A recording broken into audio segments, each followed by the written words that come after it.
Bismillahirrahmanirrahim. Assalamualaikum warahmatullahi wabarakatuh. Jumpa lagi dengan saya di channel RDM Leo Jumbo Farm.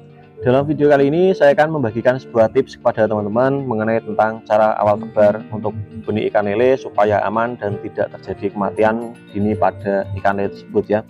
Karena saya banyak melihat dari sosial media dari teman-teman yang budidaya ikan lele itu mengalami kendala ataupun kematian pada awal tebar benih ikan lele.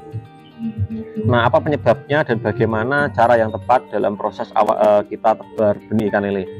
Nah, kali ini saya akan jelaskan kepada teman-teman ya, dan simaklah video ini dan tonton dari awal hingga sampai akhir supaya teman-teman tahu dan paham mengenai tentang cara awal tebar pada ikan lele supaya tidak terjadi kematian dini dan tidak terjadi ikan sakit ya.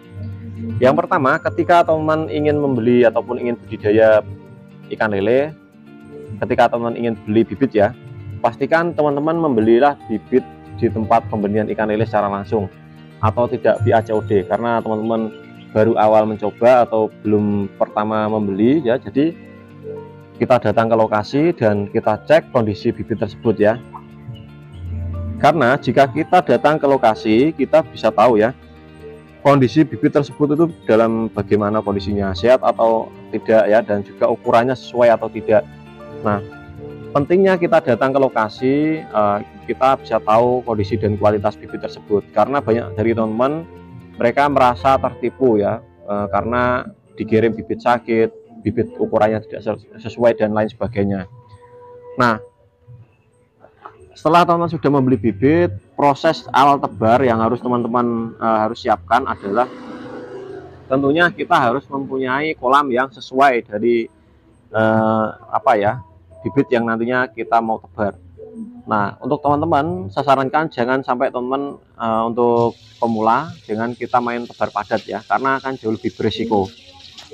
Nah, idealnya budidaya ikan lele itu untuk amannya itu per meter persegi itu kita isi kurang lebih sekitar 200 ekor ya. Per meter kubik air itu sekitar 200 ekor. Nah, untuk teman-teman ya, hal yang harus kita pahami sebelum kita tebar, tentunya jangan kita main padat. Yang berikutnya adalah ketika kita awal tebar, pastikan kondisi air itu ketinggiannya sesuai ya, yang pertama. Nah, ketinggian air yang sesuai itu berapa Bang? Ketinggian yang sesuai, kita lihat kondisi lingkungannya. Kalau kondisi lingkungannya di persawahan atau di terik sinar matahari secara langsung, saya sarankan kita main ketinggian di 70 cm ya, 70 cm, dengan pertujuan supaya kondisi air itu tidak panas atau tidak hangat ya. Lalu untuk kondisi lingkungan yang ada penutupnya, kita main di ketinggian 40 sampai 50 cm. Nah, dengan ketinggian tersebut itu ikan akan jauh lebih cepat pertumbuhannya ketimbang kita asal-asalan ya. Karena banyak sekali dari teman-teman yang awal tebar itu mereka mengalami kematian massal, itu diakibatkan karena air kondisinya overheat ya, karena lingkungan cuacanya, mungkin karena lingkungannya itu terkena paparan sinar matahari, tidak ditutup atau tidak dikasih penutup, akhirnya airnya hangat ataupun panas, sehingga ikan besar kemungkinan dia akan mati ya. Nah, setelah kita tahu kondisi ketinggian untuk awal tebar itu berapa, yang berikutnya adalah ketika kita sudah memasukkan ikan ya, penanganan pertama yang harus kita lakukan adalah kita diamkan terlebih dahulu, kita biarkan sampai 1-3 jam. Maksudnya kita masukkan ikan, tuangkan ya, bukan masih di tempatnya, bukan ya, kita tuangkan ikan. Ketika ikan sudah beradaptasi 1-3 jam, barulah kita kasih pakan dengan porsi yang sedikit. Kita pancing dengan pakan yang sesuai untuk ikannya ya, jangan kita memberikan pakan yang tidak sesuai. Kita kasih pakan, pancing dengan pakan peret sedikit demi sedikit. Kalau memang ikannya sudah beradaptasi, sudah mulai makan, lincah ya, gesit, kita tunggu sampai 5 jam ke depan, barulah kita kasih pakan ya. Nah, setelah kita sudah memberikan pakan, hal yang harus kita perhatikan adalah kita harus mengetahui air yang kita gunakan ya. Sebenarnya ini teman-teman harus pahami juga, karena banyak dari teman-teman yang budidaya ikan lele mereka mengalami suatu kendala itu disebabkan karena air ya. Nah, dalam proses ini, proses pergantian air itu harus kita ketahui ya. Berapa hari sekali sih dalam proses pergantian air untuk budidaya ikan lele? Nah, untuk teman-teman kita harus lihat ukuran kolam, jumlah tebar ya.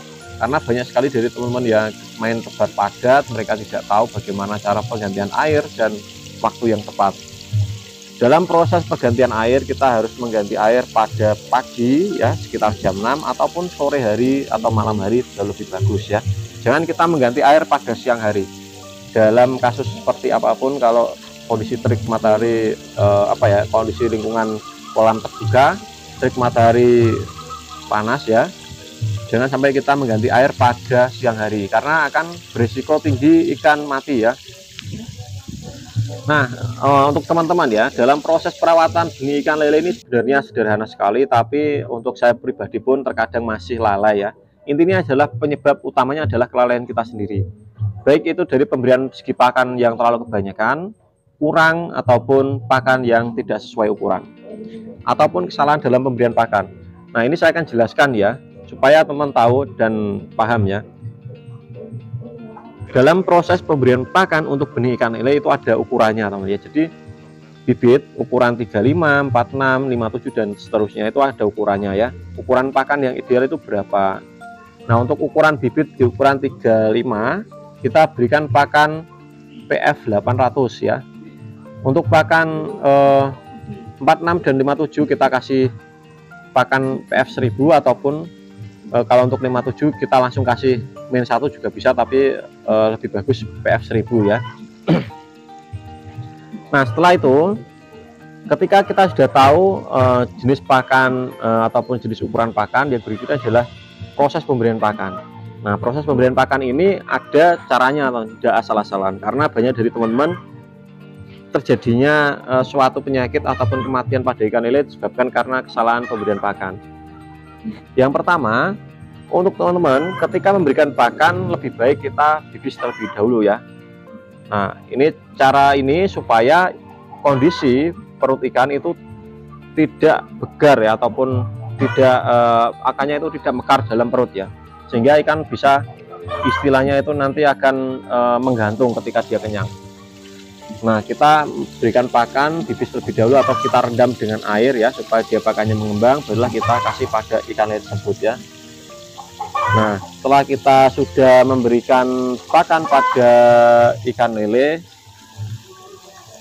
lalu hal yang harus kita ketahui adalah kita harus tahu dan paham mengenai tentang jadwal pemberian pakan. Karena dalam jadwal pemberian pakan ini itu ada teman-teman yang tidak memberikan pakan itu tidak terjadwal ya. Misal ya, memberikan pakan sesuka hati ya.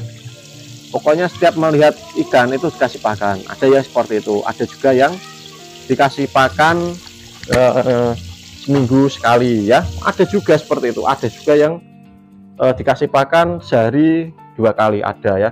Nah, jadwal pemberian pakan yang tepat adalah kita memberikan pakan sehari 3 kali, pagi, sore, dan malam hari. Itu jadwal pemberian pakan yang tepat. Nah, untuk teman-teman sekian dulu ya, mungkin itu saja yang bisa saya bagikan untuk teman-teman ya. Nah, selebihnya jika ada suatu kekurangan dalam video ini, saya mohon maaf yang sebesar-besarnya kepada teman-teman. Khususnya untuk teman-teman yang menonton video saya dari awal hingga sampai akhir, saya mengucapkan terima kasih yang sebesar-besarnya ya. Semoga untuk teman-teman selalu diberikan kelancaran rezeki selalu dan diberikan kesehatan oleh Allah Subhanahu wa taala. Amin amin ya robbal alamin.